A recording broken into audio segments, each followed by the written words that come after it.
म जस्तो मोबाइलमा सोचिरहेको थिएँ, हेरिरहेको थिएँ, मलाई त्यस्तै पाएँ। सोचिरहेको थिएँ कस्तो हो, के हो, भिडियो फेक हो कि के हो, तर त्यस्तो भएन। मलाई यहाँ आएर चित्त बुझ्यो।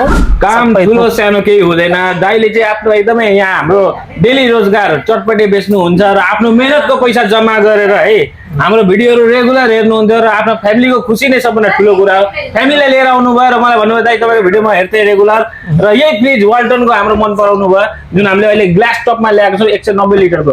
दाइले खुसी भएर लाँदा हुन्छ, हामीले यो फ्रिज पनि उहाँको घरसम्म डेलिभरी गराइदिन्छौँ। म दाइले सोध्न चाहन्छु कस्तो लाग्यो दाइ तपाईँले हाम्रो? मलाई धेरै धेरै राम्रो लाग्यो। म जस्तो मोबाइलमा सोचिरहेको थिएँ, हेरिरहेको थिएँ, मलाई त्यस्तै पाएँ।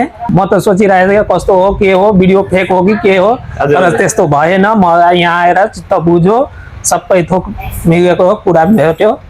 त्यही भएर म सबै कुरा राम्रो लाग्यो, केही कमी कमजोरी लागेन? केही कमी लागेन दाजु। कमी लागेको भए तपाईँलाई आइए नि, म तपाईँलाई भन्छु। खुसी लाग्यो तपाईँले एकदम अनेस्ट रिभ्यू दिनुभयो हाम्रो सोरुममा आएर। तपाईँको फ्यामिली पनि सबैजना खुसी हुनुहुन्छ है। आएँ सबैलाई चित्त बुझाउने गरी खुसी भएर। तपाईँहरूलाई पनि यस्तै आफ्नो खुसीको पल आफ्नो फ्यामिलीसँग स्पेन्ड गर्नु छ भने हाम्रो सोरुम एनबिएससी भिजिट गर्नुहोस्। एकदमै होलसेल रेटमा पाउन सक्नुहुन्छ। हाम्रो लोकेसन थाहा छ तपाईँहरूलाई, विराटनगर सेन्ट्रल मलको just opposite. Thank you everyone.